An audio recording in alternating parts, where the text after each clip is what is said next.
Una pregunta pendiente y mira, tengo otra más que me están mandando aquí, porque me están contando un par de encuentros que tuviste que ahora te voy a preguntar. Si llegaras a resultar ganador y finalmente presidente, ¿qué lugar tendría, por ejemplo, Sergio Massa, tu compañero o tu adversario político en la interna?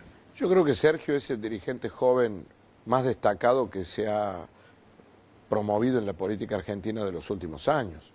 Y creo que merecería un excelente lugar en un gabinete.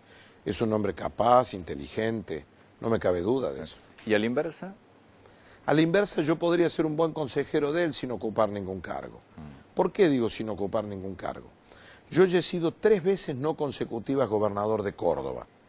He sido diputado nacional, senador de la Nación.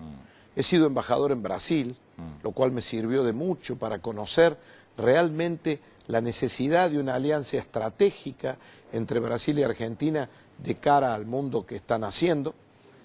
Y creo que puedo ser un consejero, pero ya no desde el punto de vista funcional, porque me parece que o soy el presidente de los argentinos y contribuyo a la Unión Nacional, a terminar con las peleas entre los políticos que no sirven para nada, como recién veíamos, o creo que puedo aconsejar sin necesidad de tener un cargo, ¿no? Cortita, hay 2 candidatos a presidente que, uno es Sergio Massa y otro que no voy a nombrar, que le gustaría que usted sea su canciller. ¿Usted lo sabe eso? No, porque realmente creo que después de haber transitado toda mi vida política, de haber aprendido, yo siempre digo que no soy el político que más sabe, pero sí soy uno de los que más aprendió. Y aprendí que cuando uno tiene vocación de liderazgo, como yo la he tenido siempre, uno tiene que compartir equipos sin ocupar funciones, porque si no entra en conflicto. Yo, un canciller al cual se enterara como se entera el canciller que tiene hoy la Argentina de decisiones de un presidente por los medios, duraría muy poco tiempo. Y como lamentablemente todavía en la Argentina el trabajo en equipo parece ser algo que nadie entiende, llevamos un gobierno de no sé cuántos años que nunca reunió su gabinete, que nunca hizo reuniones con la oposición, que nunca hizo reuniones ni con sus propias bancadas parlamentarias. Y este vis a vis, que es la tentación de los presidentes en Argentina, de aplicar política sorpresa, de que nadie se entere de que el país va a ir tranquilo, no va con mi manera de actuar. Yo soy un hombre de diálogo, yo tengo mi gabinete que funciona permanentemente.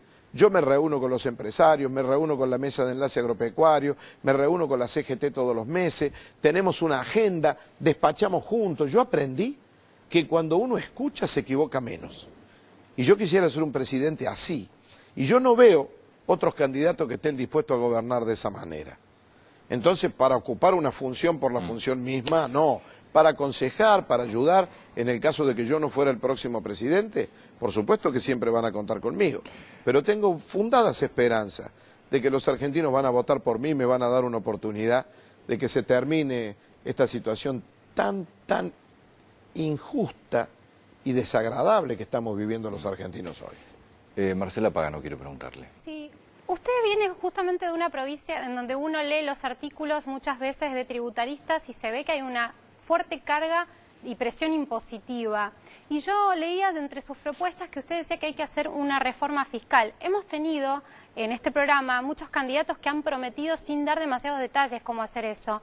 Mi pregunta es, ¿se puede seguir administrando un país sin quitar los subsidios y sin generar mayor carga impositiva sobre los bolsillos? Digo, usted en Córdoba, los subsidios, usted ha echado mano de eso, ¿no? Porque, por ejemplo, el boleto, por lo que veo, sale bastante más barato de los 7 pesos, que es uno de los más caros del país, si usted tiene un subsidio.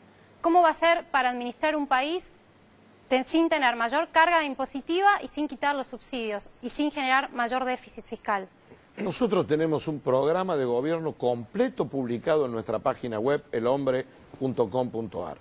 En ese programa planteamos un acuerdo multisectorial entre el Estado Nacional, los gobiernos provinciales, las empresas, los sindicatos, que no solamente acuerde precios y salarios durante 24 meses, sino que incluye una fuerte disminución de la emisión monetaria para devolverle valor a la moneda y para no seguir cubriendo el déficit fiscal con emisión, incluye una disminución selectiva de ciertos subsidios a servicios públicos de personas que no los necesitan para poder seguir... Ese justo es un tema que ha sido de discusión permanente en el gabinete económico, ¿no? A mí me tocó cubrirlo en el Ministerio de Economía, no se han puesto de acuerdo a la hora de quitar los subsidios, de hecho no se ha podido hacer a nivel nacional. ¿Cómo se determina quién necesita un subsidio y quién no? Porque yo me imagino que la gente que nos está viendo en casa debe decir, y la verdad que a mí me cuesta el sueldo, me cuesta el salario, y no quieren prescindir de ese subsidio. ¿Quién y cómo se determina? Pero si usted tiene la suerte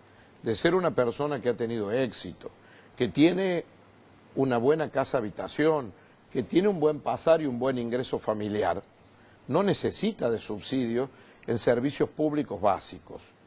Y es lógico que no los tenga. En cambio, una persona que busca una garrafa social y que vive en una vivienda totalmente precaria, sí necesita de la ayuda social. Yo, por ejemplo, un día fui invitado a comer en una casa en Barrio Parque, acá en la capital federal, que me dicen que es el barrio más concheto de la ciudad de Buenos Aires. Y sin embargo, hay gente que recibe subsidio en el gas, subsidio en la luz, y entonces, ¿por qué? Sí, pero yo estoy seguro que esos ciudadanos no los reciben porque los pidan. Estamos hablando de la clase media que incluso paga subsidios, pero por ejemplo alquila. Entonces, esto ha sido un problema a la hora de determinarlo, y recuerdo que en el gabinete económico no se pudo determinar cómo hacerlo. No, sí, nosotros tenemos un método como para determinarlo. Y tenemos también un método para rebajar impuestos. ¿Pero cuáles serían los tópicos? ¿Quién debería pagar y quién no? En este acuerdo social, usted toma servicios básicos, usted toma servicios de transporte público. En general, las personas que usan transporte público para ir a trabajar merecen seguir teniendo un transporte que no impacte sobre su ingreso. En Córdoba, de hecho, todos los estudiantes, todos los maestros y todos los no docentes que trabajan en mis escuelas y en las universidades viajan gratis. De la misma manera tenemos el boleto obrero social para que los trabajadores de menor ingreso paguen solo el 50% del costo del transporte. Es decir, nos interesa apoyar la educación y apoyar el trabajo, pero usted no tiene por qué tener subsidios en servicios públicos básicos en su hogar. Si usted vive en un buen barrio cerrado, si usted tiene un buen nivel de ingreso, usted puede categorizar a las personas. Y yo estoy seguro que los argentinos somos solidarios. Mucha gente me ha dicho a mí, cuando hubo esa posibilidad de renunciar a los subsidios que planteó este mismo gobierno dentro de los tantos errores que comete, que fueron a renunciar y nunca le llegó la aceptación de la renuncia al subsidio. Yo también renuncié. Al día siguiente. A mí no me llegó. A mí me llamaron por teléfono del Ministerio de Infraestructura para chequear, porque uno renunciaba por internet, para chequear si era correcta la renuncia, y dije sí, al día de la boleta siguiente ya, así, ¡paf! Bueno, en mi caso, por ejemplo, no ocurrió eso. Y en el caso de mucha gente que me consultaba y me decía, che, yo no quiero que me subsidien nada, quiero que subsidien a las personas que realmente lo necesitan. En lo que hace a la rebaja de impuestos, yo tengo que decirle que si usted toma en Córdoba un cedulón del impuesto inmobiliario urbano o rural, del año 1999, cuando yo rebajé el 30% todos los impuestos, y lo toma hoy, usted va a ver que las alícuotas no subieron en nada.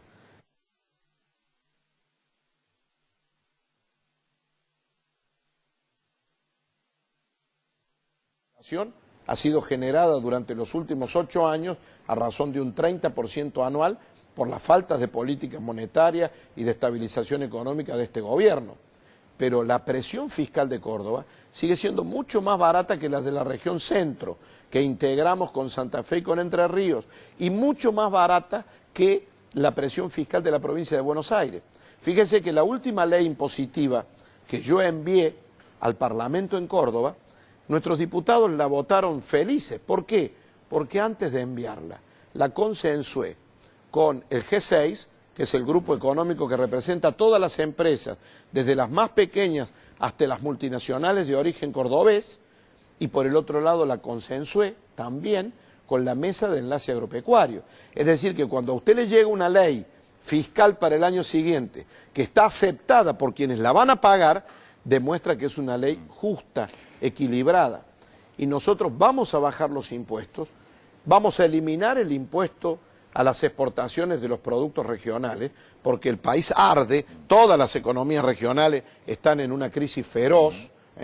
Vamos a eliminar el impuesto a las exportaciones del maíz, porque necesitamos biocombustible y porque necesitamos rotación de cultivo, y la gente la hace hoy sabiendo que pierde plata.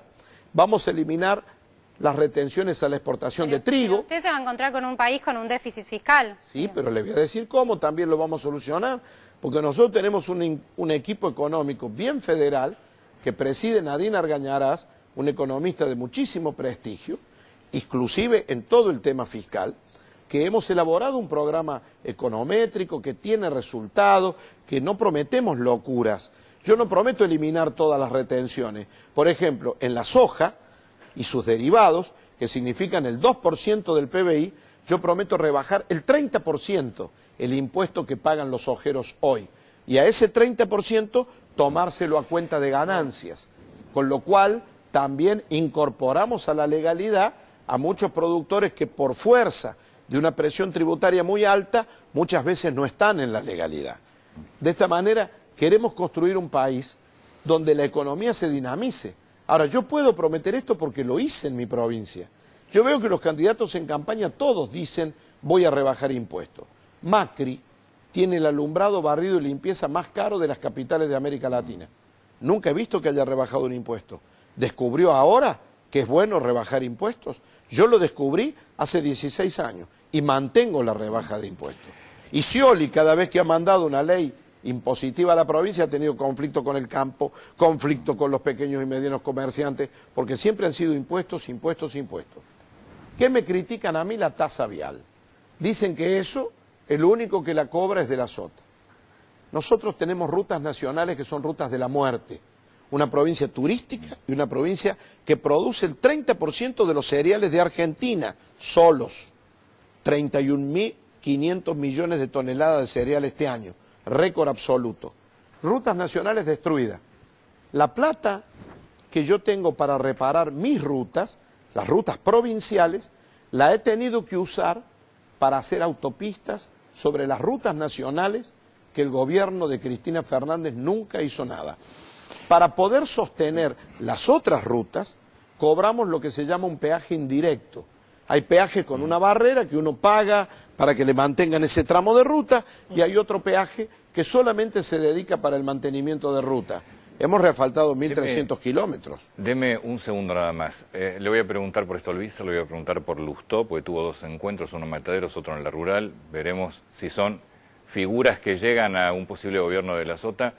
Y me parece que uno también empieza a entender por qué hay tantos países diferentes. En realidad no se entiende, pero son todos países diferentes. El de Scioli, el de la Sota, el de Massa, el de Macri, el de Stolbizer. ¿Cuál será la verdadera Argentina? Ya venimos.